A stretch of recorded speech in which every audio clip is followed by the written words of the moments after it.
Bismillah, alhamdulillah, wa salatu wa salam ala rasulillah. Assalamu alaikum wa rahmatullahi ta'ala wa barakatuh.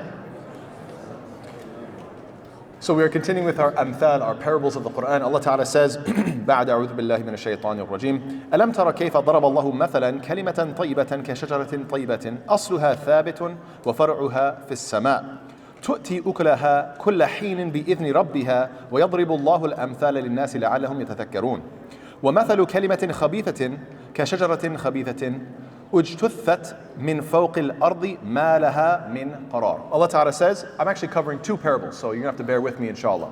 Two parables here. Have you not considered how Allah presents an example, a parable? A good word is like a good tree, whose root is firmly fixed and its branches are high in the sky. So you have a tree, we're focused on what? How the roots go deep and how the branches go high in the sky. Okay, what is this talking about? It produces its fruits all the time by the permission of its Lord. And Allah presents examples for the people that perhaps they may be reminded. And the example of a bad word is like a bad tree, uprooted from the surface of the earth, having no stability. Okay, so fascinatingly, these ayat are 24, 25, and 26 of Surah Ibrahim. If you go 2 ayat before that, you find that Allah Ta'ala is quoting who? Shaitan in his final big address. We all know the ayah in which Shaitan finally, on Judgment Day, gets his big speech in front of all of humanity, and he tells them, listen, I did nothing but suggest, and you people fell for it. And so this is truly, subhanAllah, amazing, that we think about all the evil in this world, and we realize that you can trace all that wickedness, every bad decision, back to what? Its source, an evil suggestion, either coming from one's own nafs or from shaitan. And now that we have sufficiently analyzed the power of suggestion, now we have to use it to our advantage. Hence, a good word is like planting a seed of truth. Just watch it grow and never belittle the power of suggestion. SubhanAllah, how beautiful that it was just talking about shaitan and how much evil he caused just through suggestion. Then Allah says, listen, use this power of suggestion, of giving good words, inshallah ta'ala. So then Allah says what? Kalimat al-tayyibatin. What is this kalimat tayyibah? What is this good word? Most scholars will say this is the kalima of la ilaha illallah. The statement that there is no God worthy of worship except Allah ta'ala. It's like a shajaratin tayyibatin. It's like a good tree. So we have to start thinking about, what does a tree represent? A tree symbolizes life, because trees provide our basic necessities of air and food for us and our animals. It also produces wood, as in shelter. It also gives us shade against the elements. SubhanAllah, in so many ways, trees are what represent the thing that we depend upon for life. Trees represent the rudimentary building blocks of life, without which life on earth would collapse. And so in a similar way, without the statement of La ilaha illallah, all spirituality would collapse. This is the root of good, healthy spirituality. A tree is something that you plant and nurture for a long time before you reap any benefits. Therefore, a good word seems to be the opposite of what? The opposite of shock value.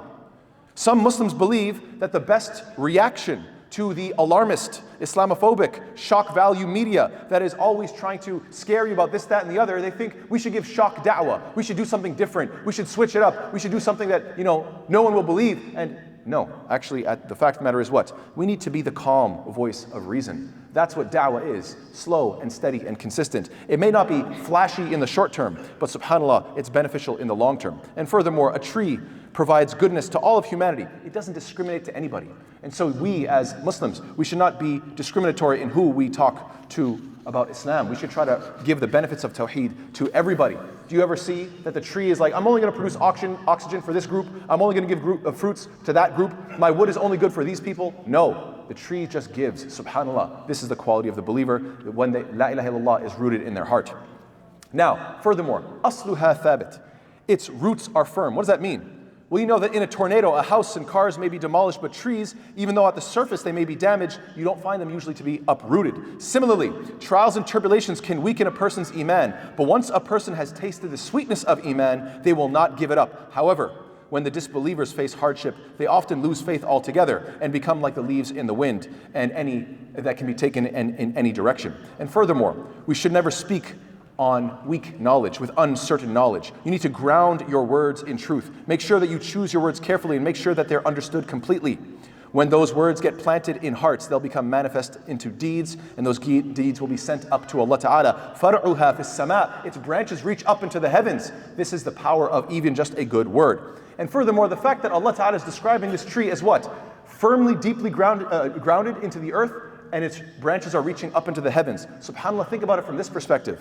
You'll find that atheism will promote itself as an ideology that is logical, but of course with no spirituality. And you'll often find that Christianity is promoted as a very spiritually loving religion, but there is a lack of logic. And SubhanAllah, we find that Islam has deep, firm grounding in logic, roots, while simultaneously reaching up high into the heavens, into the metaphysical realm, and addressing our spiritual needs. SubhanAllah, Islam has the best of both worlds and does so perfectly and beautifully.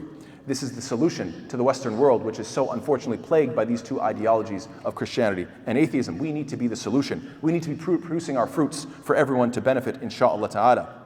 Furthermore, when a tree towers so high that its branches reach up into the heavens, then surely it's going to provide the most oxygen and the most shade and the most fruits. It can be seen by everybody. It hides from nobody. Similarly, the one who has iman, this kalima of la ilaha illallah in their heart, they should be evident and seen by everyone in the way they eat, they drink, they transact their manners, and especially their words, their kalima tayyibah, insha'Allah ta'ala. The tree is reaching up into the sky just as your iman will bring you to paradise bi'idhnillahi ta'ala. And the tall trees, they scatter their seeds far and wide and produce more and more trees and thus spread more benefit. And in the same way, the believer who has iman in his heart, by his nature, he gives da'wah and spreads the faith of Islam. SubhanAllah, there are so many ways to observe and benefit this and appreciate these ayat, this method. تُؤْتِي أُكُلَهَا كُلَّ حِينٍ بِإِذْنِ رَبِّهَا. You see that fruits provide energy, health, sweetness, and happiness. And furthermore, every tree on earth only gives one type of fruit. But Allah Ta'ala didn't use the word fawakih. Allah didn't mention fakiha, fawakih. Allah Ta'ala didn't mention fruit. He mentioned ukul. Ukul implies all kinds of foods. So Islam, subhanAllah, unlike other religions, is a complete way of life with all of the solutions. It provides all kinds of different benefits. This is a unique tree. And furthermore, every other tree on earth, it only provides fruits in its seasons. Fear Allah Ta'ala being a seasonal Muslim. Allah Ta'ala is saying what? No, this type of tree gives its fruit at all times. It's not a Ramadan Muslim. It's not a Jum'ah Muslim. It's not a part-time Muslim. It's not an Eid Muslim. Full-time, all the time. SubhanAllah, always giving its fruits. SubhanAllah, the Prophet tells us, ittaqillah haythuma kunt, fear Allah wherever you are. And SubhanAllah, the tree gives to everybody. You don't have to swipe your credit card. You don't have to ask the tree, excuse me, do you think you could hook me up? No. How sad is it that when 99% of the time I ask the Muslims, do you ever talk about Islam to the people around you? What do they say? I'm waiting till they ask me. You don't have to ask the tree. You don't have to say, excuse me, Mr. Tree, I'd like a few fruits, please. You don't have to punch in your special code to be eligible to win. You don't have to swipe your credit card. It just gives, subhanAllah. So be like the tree, inshallah ta'ala, that has iman in your heart and you just give. Allah ta'ala says, finally, وَمَثَلُ كَلِمَةٍ خَبِيثَةٍ, that the example of a bad word is like a bad tree. It's uprooted from the surface of the earth, not having any stability. Last few points, inshallah ta'ala. An evil word represents shirk, according to most scholars, the opposite of tawheed, of la ilaha illallah. It's like an evil tree. Why? Because shirk can produce evil results just like a putrid tree has poisonous fruits. And it's also uprooted from the surface. Why? Because shirk isn't grounded in reality. Plus the fruit on a tree that has been uprooted will rot even faster. And furthermore, it is unstable. It has no stability, no qarar. Why? Because false religions based on shirk change with the times. They're man-made and they continuously change with the culture and with every next generation. A stable, firmly rooted tree can serve as a landmark to orient oneself when you're lost, whereas something that is unstable can never be relied upon and it'll never give you direction. And so, we should be very careful to spread an evil word. That's shirk, but also any evil word that is not based in reality. We should be very careful to just speak conjecture, gossip, what I think I heard, what I might have seen. Ya ayyuhalladhina amanu ijtanibu kathiran min adh-dhann inna ba'd adh-dhanni ithm. Oh, you have believed, avoid much assumptions. Indeed, some assumption is sin. Don't just guess. You can't be this evil word that is not grounded in anything. When you speak with certainty. And of course, Allah Ta'ala tells us what? وَلَا تَقْفُ مَا لَيْسَ لَكَ بِهِ عِلْمٍ. And don't pursue that which you have no knowledge of. So be very cautious. And the final point I'll say, inshallah ta'ala, is this.